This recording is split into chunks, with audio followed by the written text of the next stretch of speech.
செய்யுங்கள். 6வது இஸ்திக்ஃபார் செய்வது, அதிகமாக இஸ்திக்ஃபார் ஓதுங்கள். 7வது தௌபா கேட்பது. ஏனென்றால் யா அல்லாஹ், இது உன்னுடைய மாதம், இந்த மாதத்தில் உன்னுடைய நபிமார்களுக்கு எவ்வளவு அருள் செய்தாயோ, எப்படியெல்லாம் உதவி செய்தாயோ, அவர்களின் சிரமங்களையும் கஷ்டங்களையும் எப்படி நீக்கினாயோ, அதே போன்று இந்த மாதத்தின் பரக்கத்தை கொண்டு எங்களுடைய பிரச்சனைகளையும் தப்புகளையும் தவறுகளையும் பாவங்களையும் மன்னித்தருள்வாயாக யா ரப்பே என்று மன்னிப்பு கேளுங்கள். தௌபா செய்யுங்கள், அதிகமாக தௌபா செய்யுங்கள். இறைவன் மன்னிக்க கூடியவனாக இருக்கின்றான். 8வது தஹஜ்ஜத் தொழுகை. சில பேர் ரமலான் மாதத்தில் தொடர்ந்து 30 நாளுமே தஹஜ்ஜத் தொழுவாங்க. ஆனா அதுக்கப்புறம் டைம் இருக்காது, எந்திரிக்க முடியாது, இந்த மாதிரி. ஆனா இது அல்லாஹுடைய மாதமாக இருக்கிறனால முடிஞ்ச வரைக்கும் தஹஜ்ஜத் தொழுகிறதுக்கு முயற்சி பண்ணுங்க. 9வது நாம் என்ன செய்ய வேண்டும்? அதிகமாக துஆ கேட்க வேண்டும். இறைவனிடத்திலே கையேந்தி கேட்க வேண்டும். நாம் யாரிடத்தில் கேட்க முடியும்?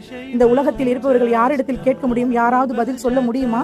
யாராவது அதற்கான சொல்யூஷன் தர முடியுமா? கண்டிப்பா முடியாது. ரப்புல் ஆலமீனால மட்டும்தான் முடியும். யா அல்லாஹ், இந்த மகத்தான உன்னதமான சிறப்பான இந்த முஹர்ரம் மாதத்தின் பொருட்டால் கேட்கின்றேன், என் பாவங்களை மன்னித்திருவேறு என்று தௌபா கேளுங்கள்.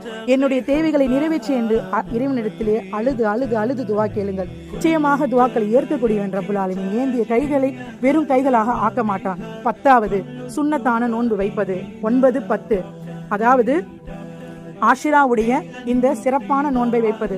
ரமலான் கடமையாகுவதற்கு முன்பே ஆஷிராவுடைய நோன்பு கடமையாகி இருந்தது.